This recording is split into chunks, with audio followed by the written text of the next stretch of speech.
બનાસકાંઠા જિલ્લામાં 119 કરોડ રૂપિયાના ખર્ચે દાંતીવાડા ડેમને સીપુ ડેમ સાથે જોડતી કેનાલ યોજના માટે સરકારે વહીવટી મંજૂરી આપી છે। વિકાસની દ્રષ્ટિએ આ યોજના વિસ્તાર માટે મહત્વપૂર્ણ માનવામાં આવી રહી છે, પરંતુ હવે આ જ યોજના સ્થાનિક ખેડૂતો માટે ચિંતાનો વિષય બની રહી છે।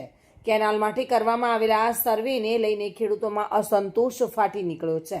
દાંતીવાડા વિસ્તારમાં મોટી સંખ્યામાં ખેડૂતો મામલતદાર કચેરીએ પહોંચ્યા અને આવેદનપત્ર આપીને રજૂઆત કરવામાં આવી હતી। ખેડૂતોનું સ્પષ્ટ કહેવું છે કે તેઓ આ વિકાસના વિરોધી નથી, પરંતુ તેમની ખેતીની જમીનનું સંરક્ષણ થવું અત્યંત જરૂરી છે।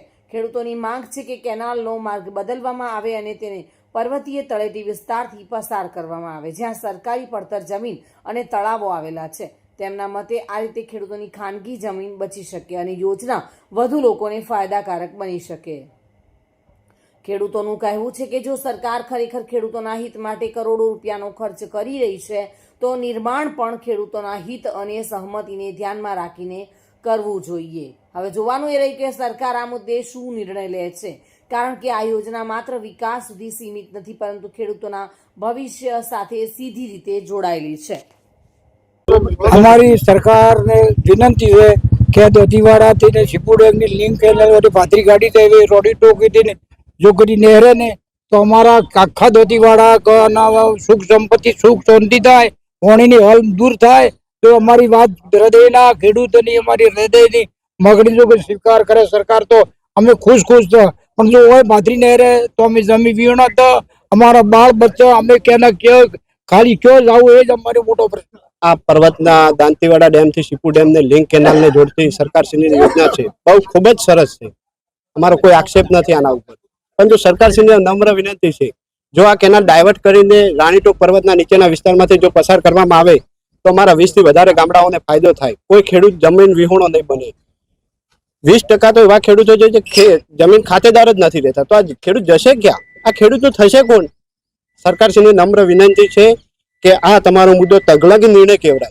जो અહીંથી डायवर्ट नहीं करो तो आ तगलगी निर्णय तमारो हशे खेडूतो माटे। तो अमे सरकारश्रीने नम्र विनंती करीए छीए कि आनु जल्दी थी जल्दी निराकरण कंईक लावे અને અમે ભવન દ્વારા બી સર્વે સરકારને કરીને બતાવ્યું છે કે આના ઉપર કંઈક થોડુંક ધ્યાન દોરો, તમે કંઈક અધિકારીઓને મોકલીને ત્યાં ધ્યાન દોરો તો 20 ગામોને પ્લસ વધારે ગામ ફાયદો થશે। તો સરકારને વિનંતી છે કે આના ઉપર જલ્દીથી જલ્દી કોઈક એક્શન લઈ અને જે બી ખેડૂતોને જે બી કરવું પડશે અમે જો આ નહીં થાય ને આનો વિશે કંઈ તો અમે ખેડૂતો ગાંધીનગર સુધી પણ લાંબા થઈશું।